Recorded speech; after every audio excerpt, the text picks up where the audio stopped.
வணக்கம். இப்போ பயங்கர ட்ரெண்டிங்கா போயிட்டுருக்கு. எல்லா மக்களும் பேசுற விதத்துல ஒரு சப்ஜெக்ட் போயிட்டுருக்கு. என்னன்னா, அ பைக் டாக்ஸி அப்புறம் ஆட்டோ நண்பர்களுக்குள்ள ஒரு பிரச்சனை அதிகமா போயிட்டுருக்கு. நீங்க நெறைய பேர் கேள்விப்பட்டிருப்பீங்க.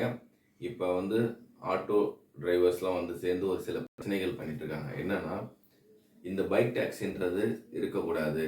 அது இருந்தாலே எங்களுக்கு வாழ்வாதாரமே இல்லாம போயிடுது. எங்களுக்கு வீட்டுக்கு எந்தவித நாங்க காசு எடுத்துட்டு போக முடியாம ரொம்ப கஷ்டப்பட்டுட்டு இருக்கோம். ஏன்னா முன்னாடியாவது எங்களுக்கு ஒரு 1500 ரூபீஸ் எங்களுக்கு ஆட்டோ ஓடும். இப்ப எதுவுமே கிடையாது. நாங்க ஆட்டோ ஸ்டாண்ட்ல நாங்க எல்லாமே உட்காந்துட்டு தான் இருக்கோம். அந்த அளவுக்கு பிசினஸ் அடிபட்டுடுச்சு எங்களுக்கு இந்த பைக் டாக்ஸியால அப்படின்னு சொல்லி தமிழ்நாடு சீஃப் மினிஸ்டர் கிட்ட ஒரு கோரிக்கை வச்சிருக்காங்க. என்ன கோரிக்கைனா, இந்த பைக் டாக்ஸின்றது இருக்கக்கூடாதுன்ட்டு.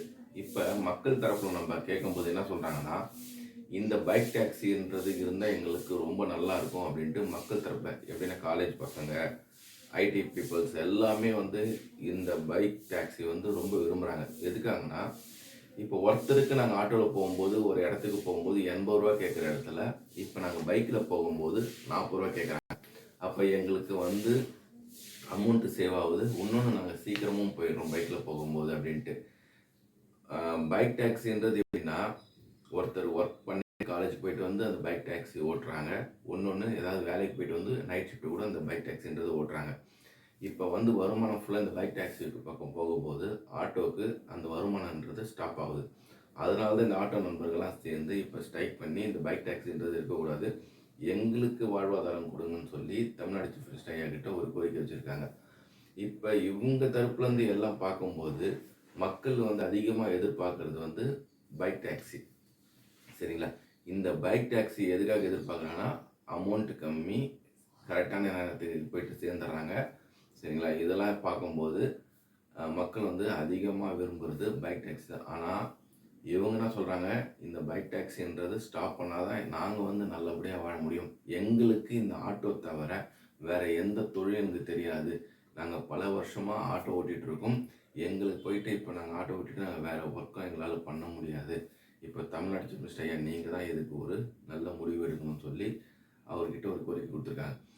இப்போ இவங்க என்ன சொல்கிறாங்கன்னா, பைக் டாக்ஸியில் நிறைய பிரச்சனை இருக்குது. இப்போ பைக்கில் போகும்போது ஒரு கஸ்டமரை கூப்பிட்டு போகிறாங்கன்னா, ஒரு விபத்து ஆச்சுன்னா அவங்களுக்கு இன்சூரன்ஸ் கூட கிடையாது. இப்போ நாங்கள் ஆட்டோவில் போகும்போது கூப்பிட்டு போகும்போது ஒரு ஆக்சிடென்ட் ஆச்சுன்னா இன்சூரன்ஸ்லாம் கிளைம் பண்ணிக்கலாம், அந்த அளவுக்கு இருக்குது. இன்னொன்று, ஆட்டோவில் வரும்போது சேஃப்டி ரொம்ப முக்கியம். அதெல்லாம் சேஃப்டியும் இருக்குது. பைக்கில் போகும்போது பெண்கள் நிறைய பேர் போகிறாங்க பைக்கில், அதனால் அவங்களுக்கு சேஃப்டி கிடையாது. நிறைய இடத்துல இந்த பைக் டாக்ஸியால் பிரச்சனை நடந்திருக்கு. அந்த பிரச்சனை இங்கே தமிழ்நாட்டிலே நடக்கக்கூடாது அப்படின்னு சொல்லி அந்த மாதிரிலாம் கோரிக்கை கொடுக்குறேன். அந்த மாதிரிலாம் பதில் சொல்லிட்டு இருக்காங்க. அதனால் ஆட்டோ நண்பர்கள் சொல்கிற விதத்துலையும் ஒன்று பார்த்தா, சில இஷ்யூகள் நடக்காமல் இருக்க தடுக்கிறதுக்கு இந்த பைக் டாக்ஸியை நிறுத்த சொல்லி அவங்க ஒரு கோரிக்கை. இவங்க மக்கள் என்ன சொல்கிறாங்கன்னா, எங்களுக்கு பைக் டாக்ஸி இருந்ததுன்னா ரொம்ப அமௌண்ட் சேவ் ஆகும். எங்களுக்கு வர சம்பளத்தில் ஃபுல்லாகவே நாங்கள் ட்ராவலுக்கே நாங்கள் பண்ணிட்டோன்னா நாங்கள் எப்படி வாழ்வோம்? அதனால் எங்களுக்கு ரொம்ப சேஃபாக தான் இருக்குது. நாங்கள் சேஃப்டியாக தான் போயிட்டுருக்கிறதுனால எந்தவித இஷ்யூவும் கிடையாது அப்படின்ட்டு பைக்கில் போகிறவங்களும் அவங்க சில விஷயம் சொல்லிகிட்ருக்காங்க. இந்த மாதிரி 2 பேருக்குள்ள பிரச்சனைகள் அதிகமாக போயிட்டே இருக்குது. இந்த பிரச்சனைகள் பார்த்துட்டு நீங்கள் தமிழ்நாடு அரசு தான் சீக்கிரமாக ஒரு முடிவு எடுக்கணும். ஏன்னா பைக் டாக்ஸி ஓட்டுறவங்களும் பணக்காரங்க கிடையாது. அவங்களும் நடுத்தர ஃபேமிலி தான். அவங்க காலேஜ் ஃபீஸ் கட்டுறதுக்கு, இங்கே ஹாஸ்டலுக்கு காசு கட்டுறதுக்கு, அவங்களோட ஃபுட்டுக்கான காசு இங்கே இன்கம் வர்றதுக்காக தான் அந்த பைக் டாக்ஸின்றது ஓட்டிகிட்ருக்காங்க. இவங்களும்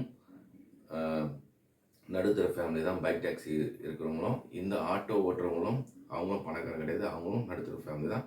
இவங்க 2 தரப்புலையும் தமிழ்நாடு அரசு என்ன முடிவு எடுப்பாங்கன்னு தெரியல. அது நல்ல முடிவாக எடுத்து அவங்களுக்கு 2 பேருக்கும் வாழ்வாதாரம் கொடுக்குற மாதிரி ஏதாவது ஒரு முடிவு எடுத்திங்கன்னா ரொம்ப நல்லாயிருக்கும்.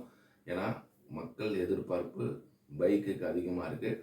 ஏன்னா இவங்க ஆட்டோ நண்பர்கள் அந்த அமௌண்ட் பைக்குக்கு போகிற அமௌண்ட் ஆட்டோ நண்பர்கள் வாங்கினாங்கன்னா ஆட்டோலையும் நிறைய மக்கள் போவாங்கன்ட்டு என்னோட ஒரு சின்ன கோரிக்கை ஆட்டோ நண்பர்கள்கிட்ட.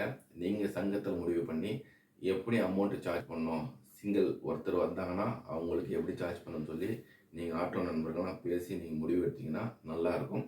அது மாதிரி தமிழ்நாடு அரசும் ஒரு நல்ல முடிவு எடுத்து ஆட்டோ நண்பர்களுக்கு